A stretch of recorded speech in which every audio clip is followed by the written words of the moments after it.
Today's goals. Today, we are going to get better at adding our notes and comments to our Google Docs.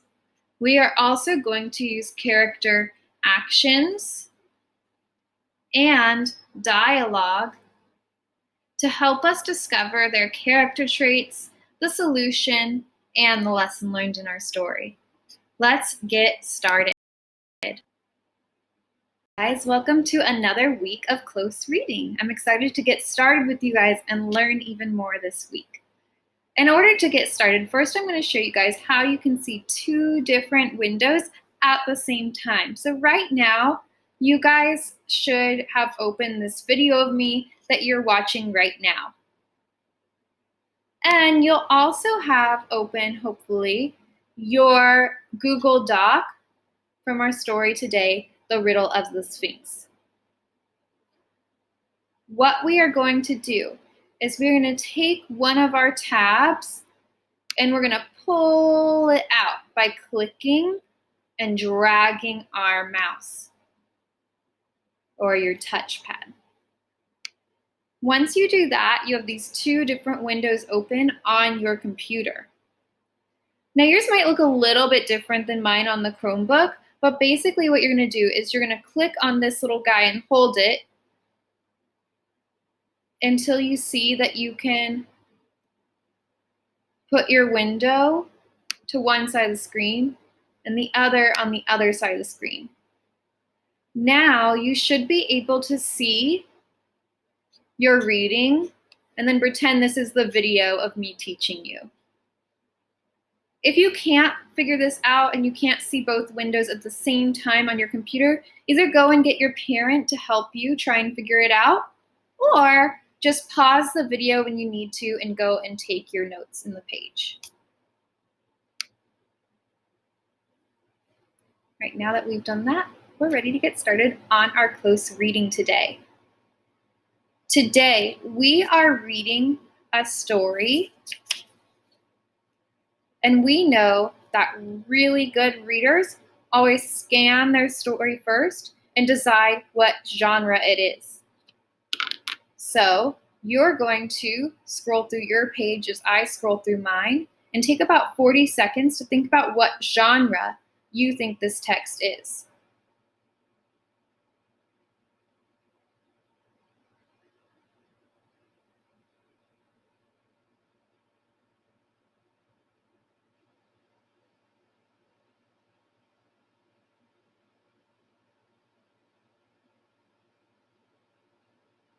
All right, once you have decided the genre, remember what we do for comments. So you are going to highlight our title, and then we're going to add a comment and put the genre that we think it is. Go ahead and type out what genre you think our text is today.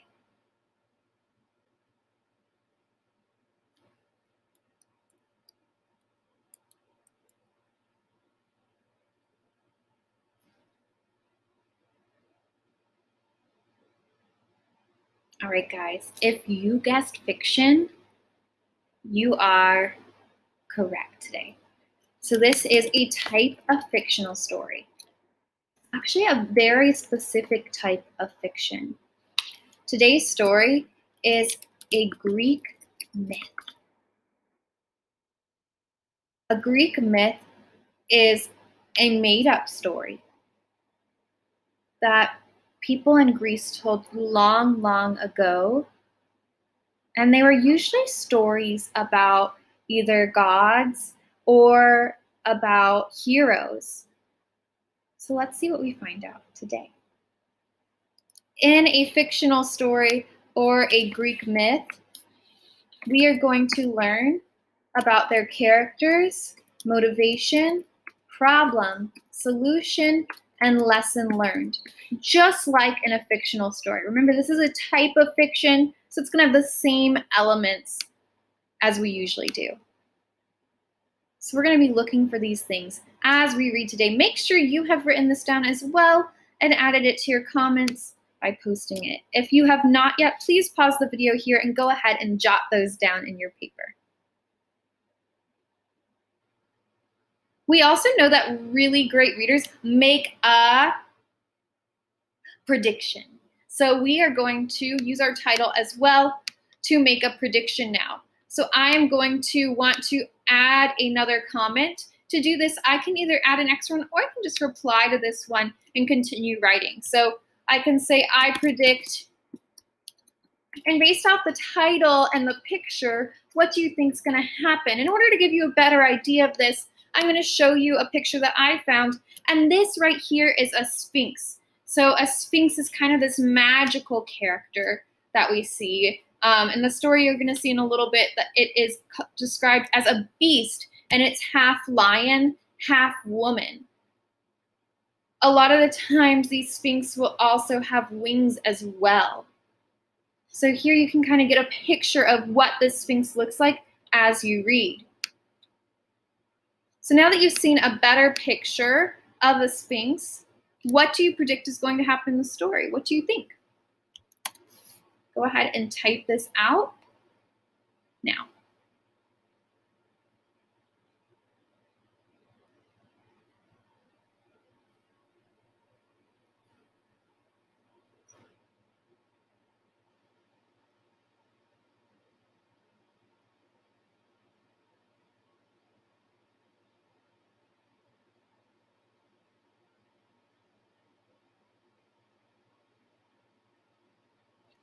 Okay, if you have not typed out your prediction, what you think will happen in the story, then go ahead and pause the video here and continue typing. So now that we've written our prediction down, we are ready to read. All right, guys. The Riddle of the Sphinx. A Greek prince called Oedipus was traveling near a city of Thebes. The road to the city was blocked by a monster called the Sphinx. Hera had sent the Sphinx to torment the city because she was angry. And the king of Thebes. The Sphinx was a terrifying beast, half lion and half woman. She lay crouched on top of a rock, stopping all travelers to ask them a riddle. Any traveler who solved the riddle could pass.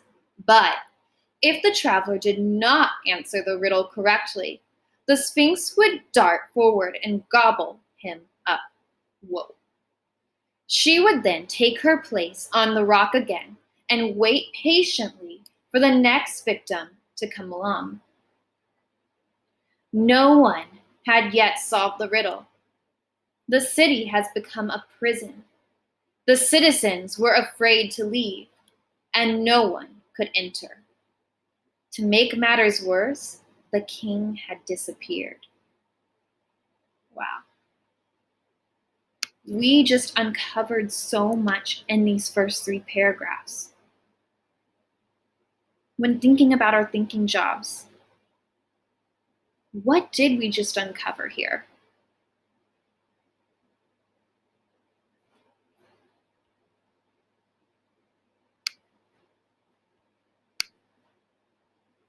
What did we just uncover here?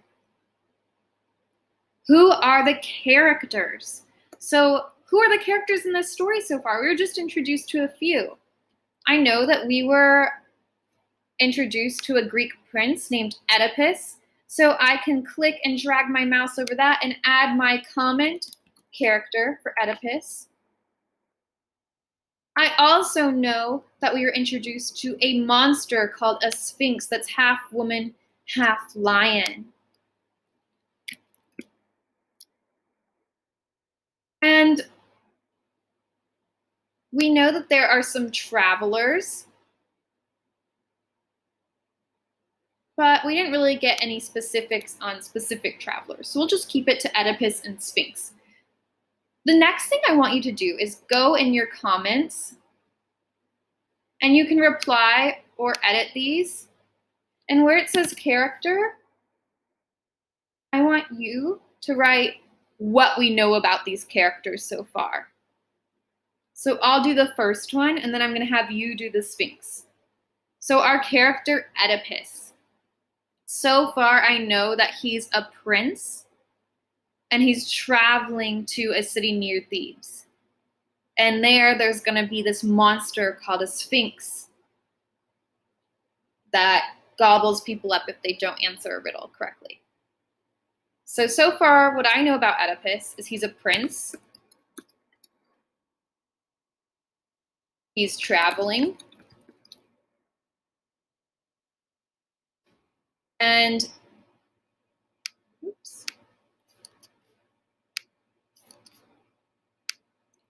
in his travels, there's some danger ahead.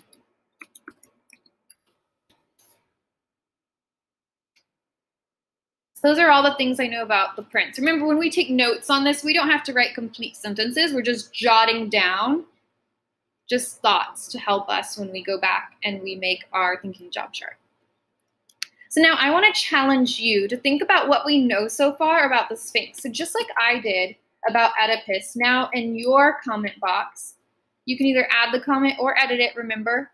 I want you to write CH for character and then what you know about the Sphinx so far. Go ahead and pause the video here and go ahead and add those comments.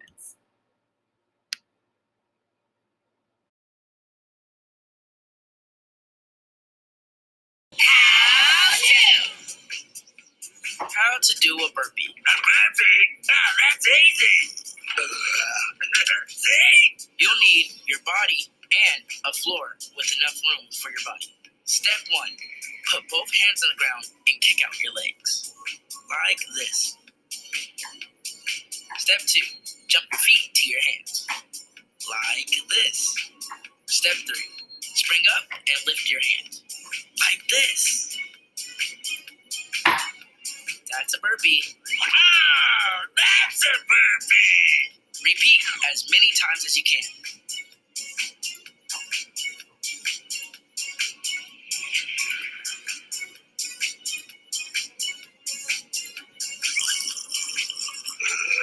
That was a burp. Excuse you.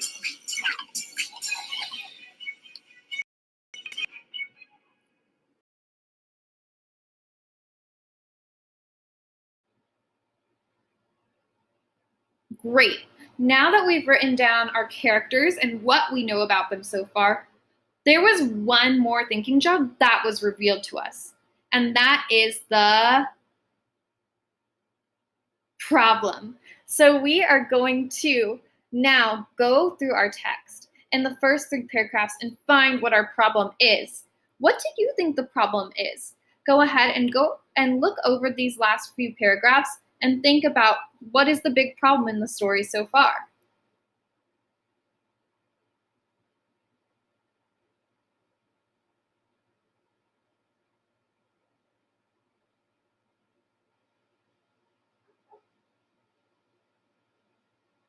So there's a few problems. Think about what the most important problems are out of these.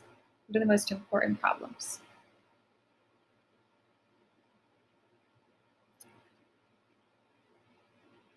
When I reread this,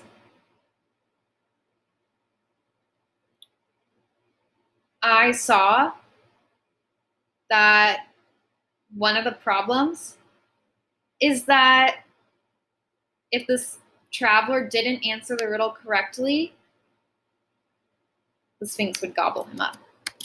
So I'm going to highlight that by dragging my mouse and adding a comment for P for problem. Another problem I see here is that the king disappeared. So once again, I clicked and dragged my mouse, and I'm going to press this to add a comment and put a P for problem. You're doing the same.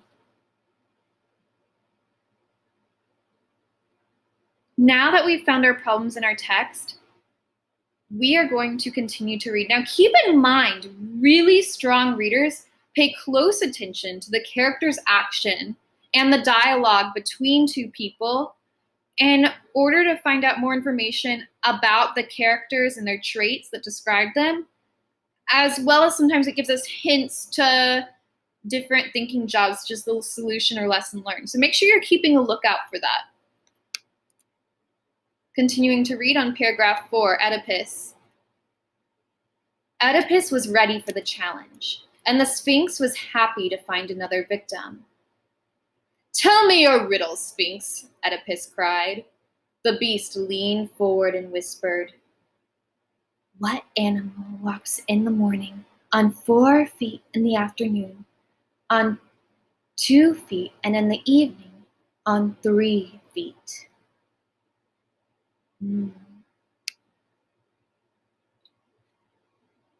Oedipus thought for a moment. Then he replied, the answer is man. In childhood, he creeps on hands and knees, which is like his 4 feet. In manhood, he walks upright on 2 feet. And in old age, he walks with the help of a cane, which is like 3 feet. Interesting. I wonder if he solved the riddle correctly. So now that we have some dialogue between the Sphinx and Oedipus, I want us to think about what can we add? What do we now know about them that we didn't know before?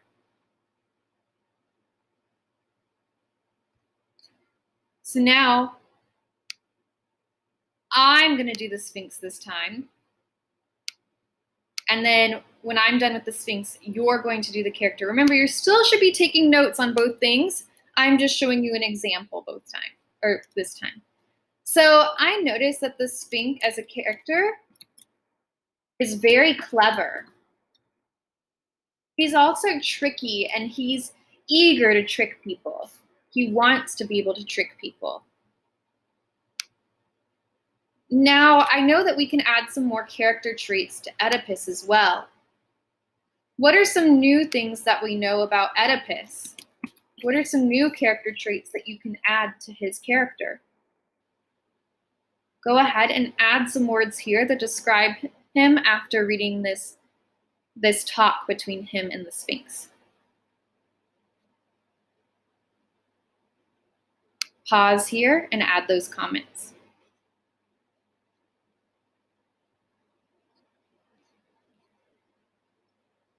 Now we're ready to read the end. Hearing the correct answer, the Sphinx shrieked in outrage and promptly hurried herself off the rock to her death. The city was now free of its tormentor. The people of Thebes showed their thanks to Oedipus by making him king. Now that we've read our whole story, we need to think about what our solution is as well as our lesson learned. I want you today on your own to find and drag and drop on the solution and add your comment, putting an S for solution. Then, when you find the lesson that you learned, remember you're just going to type it into the box, because stories don't just outright tell us the lesson we should learn from it. We have to think about the story as a whole and think about this lesson we learned. So once you have finished taking your notes today, you are going to fill out your thinking job boxes